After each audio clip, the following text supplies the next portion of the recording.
Hello, ladies and gentlemen. Welcome to our Focus Germany. My name is Samson Onoja Itodo, and I am here with a very special guest who has lived through the situation in Ukraine. I will get to find out what is his situation, what is happening to him right now, and other Nigerians, other Africans, and people out there that are going through this horrific situation. So we're going to find out more for him. So if you're watching this video now, please share and let your friends and family, everybody that's around there get to know about, get more information, because this man has an in-depth into the situation that is happening in the situation. He is an eyewitness. So ladies and gentlemen, I have no other than Dr. Sunday Adelaja. He's a pastor based in Ukraine who has lived in Ukraine for more than over 30 years. And this is a very, very horrific situation. So I'll let him first of all introduce himself. So sir, please can you kindly introduce yourself to our audience, let them get to know you. Yes, my name is, like you have said, Sunday Adelaja.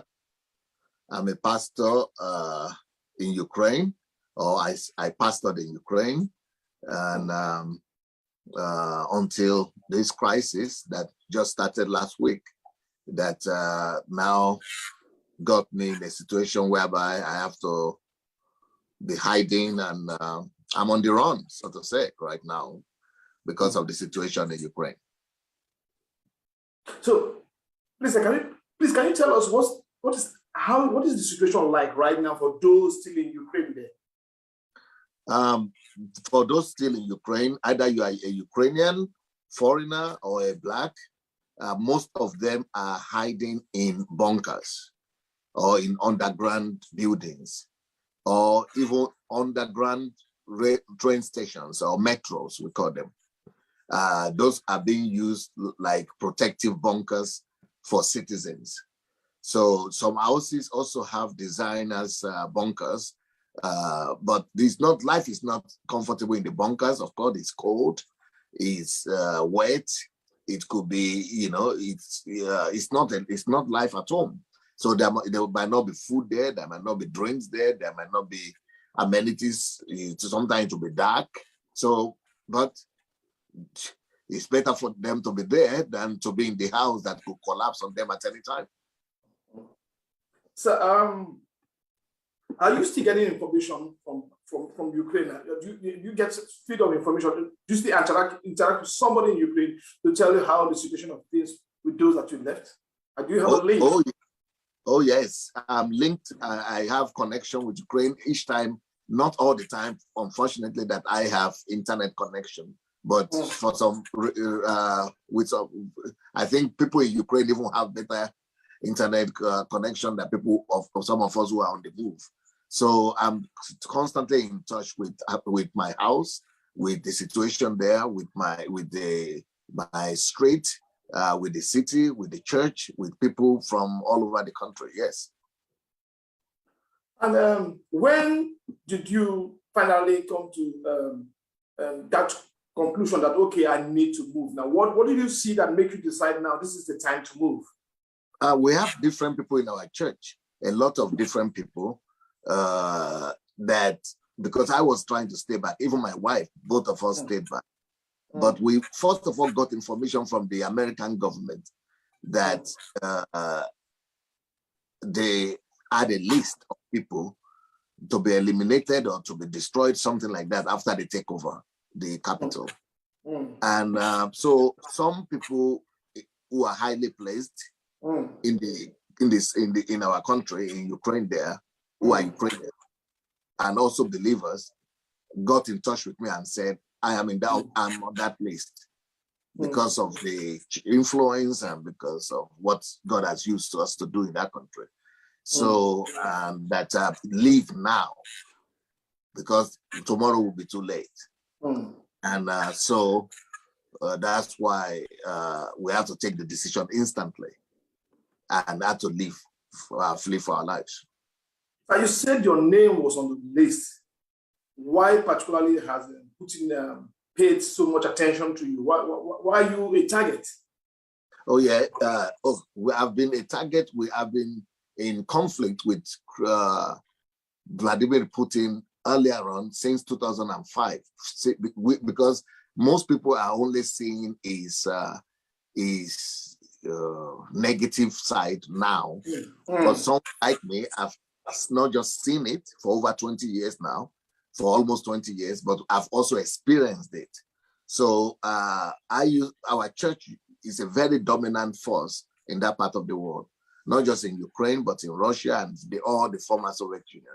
So when our churches in Russia itself went over 100 churches, I began to have problems. They began to question our pastors, call them to the KGB, began to suppress them and say that they are carrying Western ideology. And then I used to go to Russia to visit our churches and to conduct conferences and trainings for them. So one day, I was invited by the Russian national television, and but when I got to the border, I was detained. And then they gave me a deportation letter that I've been declared by the government of Russia as a dangerous person to the Russian Federation, and from now on, I am a persona non grata. And so we went to court. We thought we were dealing with a democratic society. So I got some lawyers in Russia itself. They went to court, and when we went to court, I was not there because I couldn't be allowed into the country. The KGB people just came into the court one day and took the papers from the judge, and the judge couldn't do anything, and the judge just dismissed the case. And they said he is not allowed to enter to this country because it's a national security question. So since then, we have been at loggerheads with the government of Vladimir Putin. Not just myself, but our churches over there have gone through a lot of oppressions and a lot of difficulties.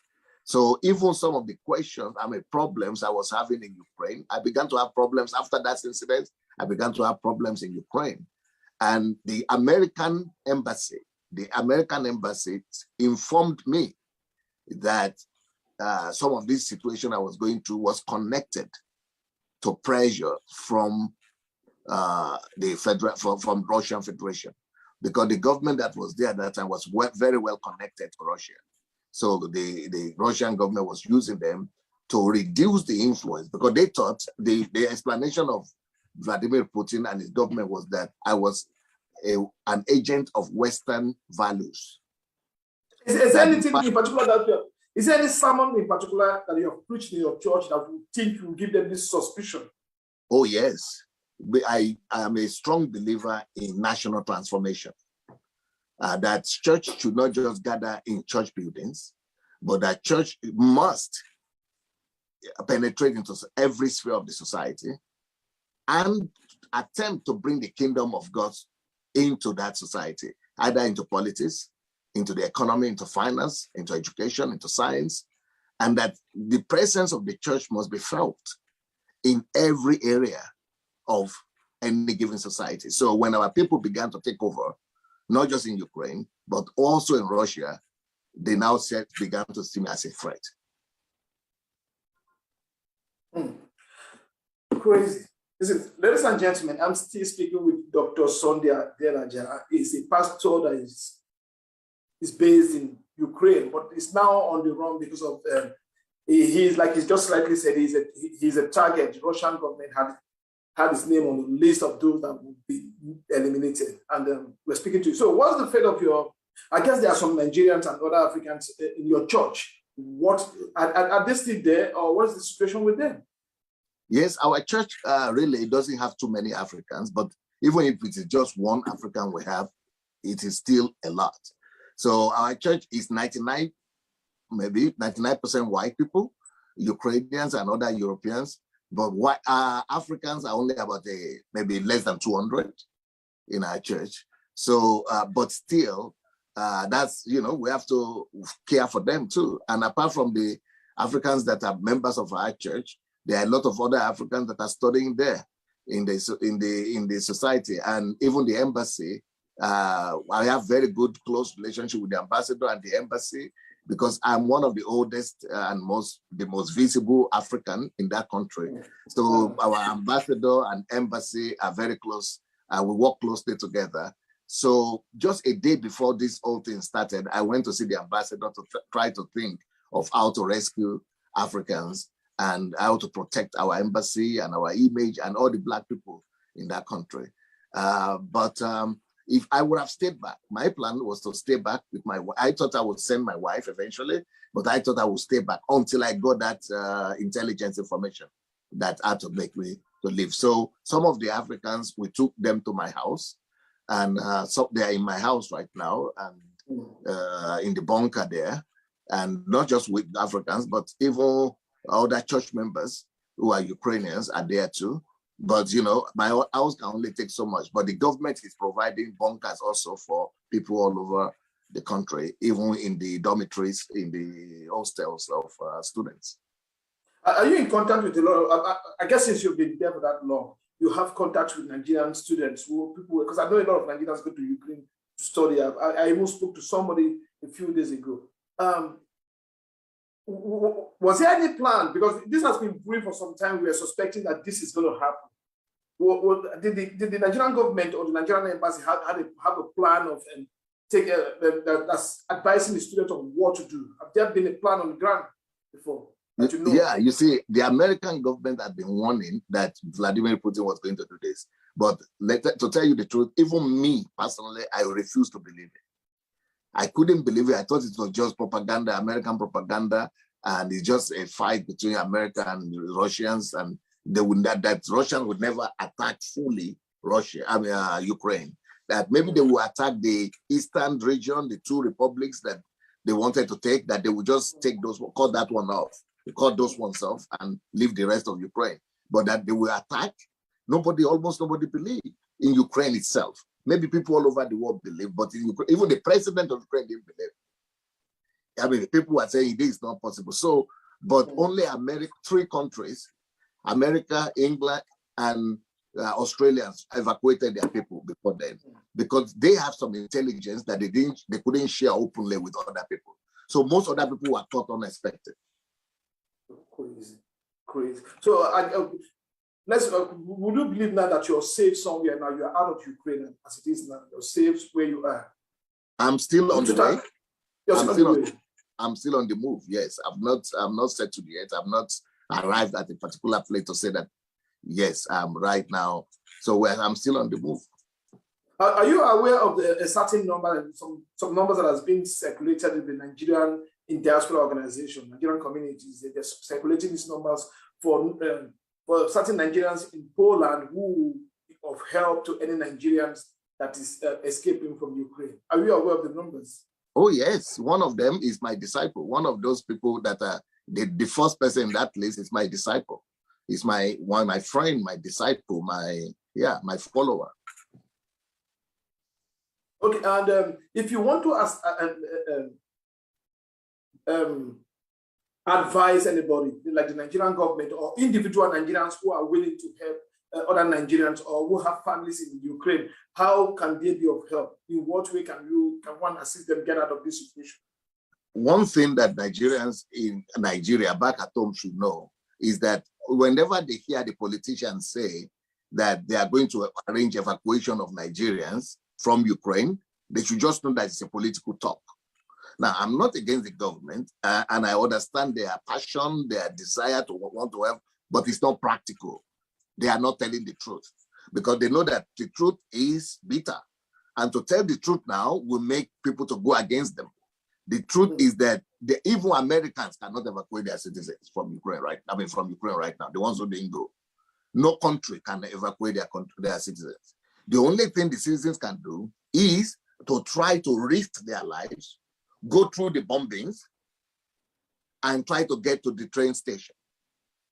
But that is too risky that the government, the military, the police, everybody say, don't do it. As a matter of fact, they even say, not just don't do it, but they have a curfew that is established that, from 8 o'clock, you don't even move in the country. But during the day, if you have some if, okay, for example, I'm trying to go and get some members of our church who are men, who are even in the military, to go to my house and try to go get the foreigners that are there, for at least to get them out. They said, okay, we can even agree with our own Ukrainian army not to shoot, but how will we agree with Russia not to shoot? Or the planes not to drop bombs? Who will take the responsibility on themselves that I'm taking these people out at my own risk, and if anything happens to all of them, who will we ask? So the government is saying the only thing to do right now, because the Nigerian government is saying, try to get to Poland, try to get to Poland. How would they get to, what? Have you been in a war zone before? How will you get to Poland? So the most secure advice right now is those ones who are not near the border, because if you create a big people, some people live near the border. Those ones, yes, can escape. But the ones who are living in the other parts, like in the capital where the war is going on, should go and hide themselves where the government recommends. Because even the public transport is not working. And we are talking about 20 kilometers, 15 kilometers to get to the place, or 10 kilometers to get to the something. So how will you get there when a war situation? So the only thing the government can do is that those Nigerians who have managed to get to the border of Poland, that then the Nigerian government can only evacuate, not from Ukraine, but from Poland. This is the truth of the thing. They can only evacuate those ones in Poland, or who have crossed over, or who might be able to cross over because they are not in the fighting zone. But to try to evacuate those ones in Nigeria right now, I mean in Ukraine right now, is like going to risk the lives of those people. So they should just stay in their bunkers where the government has recommended and made provisions for. Right now, is the communication line still open? Are the internet still working? Are the telephone system still working? Is there any way that people can even reach out to people out there? Because in a war situation like that, that's the first thing that they break down, this communication system. Yes, the communication system has broken down many times, but Ukrainians are so good in telecommunication and in IT in general. So they restore. Every day they are working to restore. Every day they are working to restore. A lot of it has been lost, but every day they are always working to. So maybe in a day, you might be able to get at least for 5 minutes or 2 minutes video, connection. This is really, and also, is there any way also, because I'm thinking about the vital ways to really help people that are there. Like some people might be short of funds. If one wants to get money across to them now, because sometimes escaping also means you need money to pay some certain people to help you do some certain things. Is there any way to like get funds across to such people?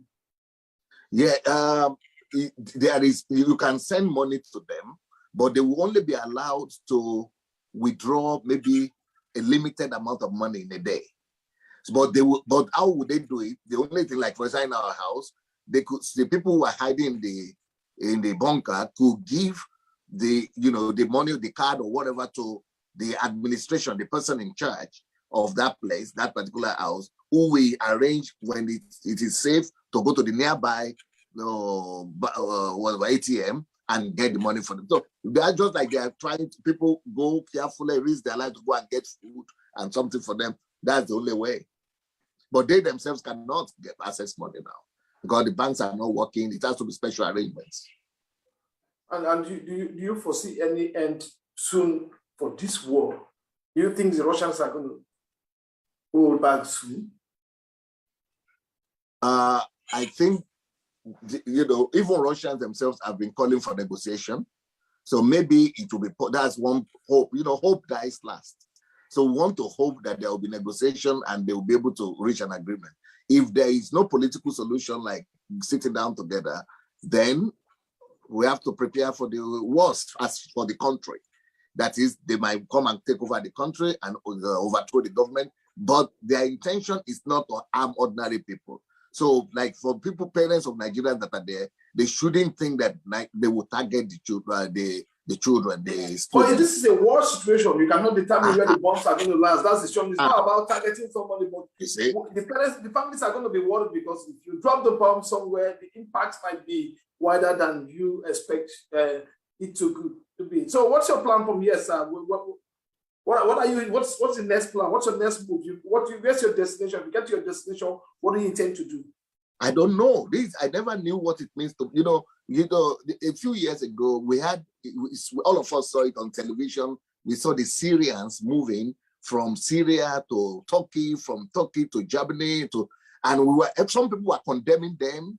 Even we in Ukraine were saying, why should Europe allow themselves to be overridden by these Arabs and refugees and things? People were condemning them and things like that. But now that this is happening to us, you begin to understand that never you condemn people who are going through some horrible crisis like that, because you don't even know what they have been through. So what happened to me, I don't know. I've only taken my body out, but it's like I've left my life behind. Yes, my life is hidden in Christ Jesus, but the feeling is like I've left my life. I mean, I came to Europe when I was 19 years old. I've lived there in this country for 36 years. Oh, that's a while. 36, everything I've built, everything I've spent my life building, I came just in clothes like this and my documents. And I was watching a video about people moving out of Kiev, and they were not even allowed to carry bags or whatever. They just go in, just to create space in the train. It's really horrible. It's really horrible. Yeah, it's like you are living your life and you don't even know what is going to happen to you where you're. I mean, and the feeling of not even knowing will you get there or not. Because as we are trying to escape now, bombs are dropping. I mean, we're hearing things dropping. I'm out of danger now, but even to escape like that through all those bombs, you don't even know if you are going to get out. Talk less of what will happen tomorrow. So we don't know if, by the grace of God, maybe there will be some solution. Maybe we'll be able to go back to see that land or that country again. We don't even know. We don't even know what to expect or what will happen to us in future. But thank God, in the case of someone like me, we have a country. We have a country. So if I'm able to get to a safe place, either Nigeria or somewhere, I will be able to return to home. At least that is the advantage the foreigners have. But what about over 30,000 people in our church that don't have any other home or any other country to go, unless the world does something for them? I cannot imagine what you're going through now, what you're going through in your head, because you have the weight of a lot of people on your shoulders, your members of your church and your family. I hope your families are doing well and everybody's fine for now. I want to say thank you very much for giving me your time. And if you have a word out there you want to say to anybody out there, please say something to anybody out there. Yes, I just want to tell the whole world to keep on praying for Ukraine. But now I discover it's not enough to just pray for Ukraine. I think we should pray for Vladimir Putin as well, that God will give him wisdom, God will cool him down, that some madness will not come to him, and that God should just, for the protection of the whole world, God should just, we should pray for Putin as well. I don't know what God will do. But we don't want this to lead to a third world war or to escalate beyond what is already going on.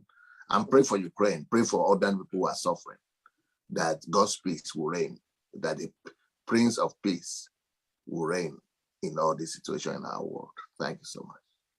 I want to say thank you very much, sir, for giving us your time. It's very horrible time. Ladies and gentlemen, I've been speaking with Dr. Sunday Adelaja. Is a pastor of a church in Ukraine, and you know the situation in Ukraine now. He's on the run, he's on the move. He's trying to escape the bombing and everything that is going to Ukraine. So all we can say is we wish you good luck that you successfully get out of this situation, and all those out there. So I want to say thank you very much. And if you have seen this video, please like, share, leave your comment. We'll be responding to this video. So thank you very much. I appreciate your time. Thank you.